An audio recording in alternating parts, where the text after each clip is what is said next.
What about your running styles? How do you think that those might blend together? I'll leave that up to the coaches. I think for myself, my play style, all-around player, versatility, speed, elusiveness, power, vision, the ability to catch the ball. But I think Coach Stefanski and Coach Eight. I feel like all our players, they'll play us in great condition going against the team. What's the message that coaches have given you guys here for this weekend? What do they want to see? Coach Deuce just wants me to go out there and just execute, install things we put in.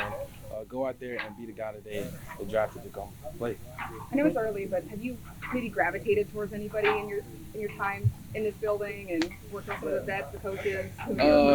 Yeah, crazy as it sounds, I don't want to say it, but I think for myself, maybe Dylan Gabriel, the quarterbacks, a lot of O-linemen, a lot of those guys were happy and ecstatic when I got drafted here. So spending a lot of time with them and just getting to know them on a personal level. So what are you anticipating could be made a base adjustment as you go from the college game to the NFL and you kind of get ready for your career? I think for myself, really just learning the different terminologies in offense. At the end of the day, still football, just learning the different terminology. I come from an offense that's very similar to this one. So like I said, just the verbiage. Quinshon, when at Ohio State you did this a lot. When you're just running the ball down a team's throat, like how does that feel for you? Like just over and over again, just running at guys. I think that's a mentality, at my position as a competitor. That's what you look forward to is being able to go out there and execute and dominate, especially at my position. And me as a player, that's what my goal is and my mindset every time I step on the field. Is there any NFL, they're similar, but they're different in a lot of ways. The NFL offenses, they're a lot more intricate. Just what was your first impression as you've been in here for about 24 hours or so, seeing the Browns playbook and, maybe what your responsibilities might be just outside of carrying football? Yeah, I think as far as the difficulty, it definitely expands more as far as the versatility on how you can be used and the complexity of it. The coaches can use you in a lot more different ways, and you start to see more in depth of defensive schemes and things of that nature. But as far as anything else so far, Coach Deuce just gave us an install, different things he wants us to learn. So that's just my goal right now. When do you think you and Dylan Sampson can really transform the backfield here? I think just like I said earlier, the mentality. I think we both have a great mentality, two great guys at what we do, and just trying to help the team in any way. Why did you choose number 10? Because I had number 1 in college, so I was like, I'll go with number 10. It was a great decision. Also, I think team rules, vets get the number 1s and all the other things, but I thought this was a great number for me. One would have been the one you would have. No, so rookies can't get single-digit numbers. With you showing up in Cleveland, we've seen clips on social media. You guys get your cleats, picking out your number. What's been the most surreal part of all of that for you?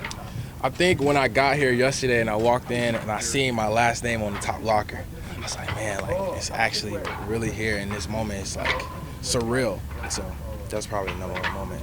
Quinshon, has anything maybe surprised you since you've been drafted? Somebody that's reached out, or just kind of even being in the building yesterday, just anything that just kind of stood out to you? I was like, okay. Getting to see my teammates, bro. It's like you see these guys on competing on TV while you're in college, and then you're finally in the room and in the building with so many great athletes that inspire you and they work hard and motivate you. So to be a part of that is cool. Quinshon, do you feel like you have a big pair of shoes to fill with Nick Chubb, and there are a lot of Browns fans that are sad that Nick Chubb probably isn't going to be back with this team. So kind of address that whole notion of Nick and you kind of taking over that role. Nick Chubb is a great running back. He's done a lot of great things here. I'm excited to come in and do what I can, and me and Dylan both contributing to the team and start my own legacy. And I think the coaches have put me in a great position to do that.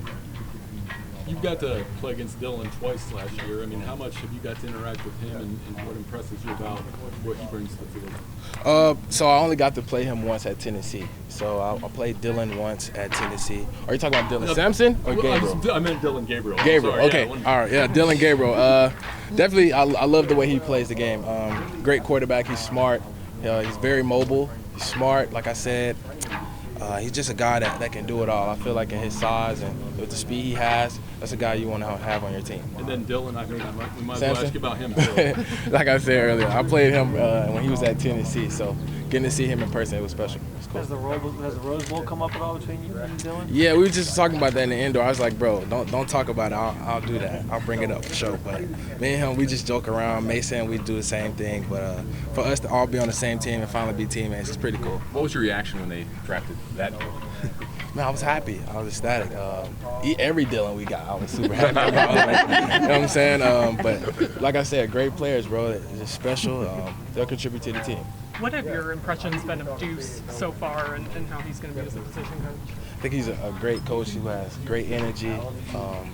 He just makes it a great environment to be a part of every day. He has a high level of intensity. He's a great guy to be around. I think he'll help me develop my game and take it to another level for sure.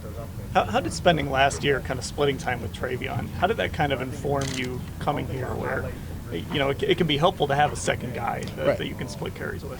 I didn't really look at it like that. I think going into that situation, it just was one of those great positions to be in where you have another guy in the room where you both can contribute to the team and not be taxing on your legs and, you know, be able to be available at the same time and stay healthy, but at the same time be able to produce. Did you notice it late in games? That you had yeah, more because energy, we more? played about 17 games, same amount of games in the NFL, and you know, for your body to still be feeling good and you don't have any wear and tear or any injuries, it's like, okay, like, it definitely helps a lot. You got to keep tabs on what Travion's doing in New England. I think we keep up with each other for sure. Keep up with each other and make sure, you know, we're healthy and good spirit and, you know, we're doing well. So you're in the same division now with Derrick Henry. Is he somebody that you have emulated or watched, and how do you feel about being across the field from him? So Derrick is a guy who I previously knew a lot about, coming out of the state of Alabama as well, and he's a guy I trained with, spent a lot of time with, asked questions about or two. And he's just a great running back. He's had a lot of success in this league, and he's one of the guys you look up to. Thanks a lot. Thank you. Thank you, guys.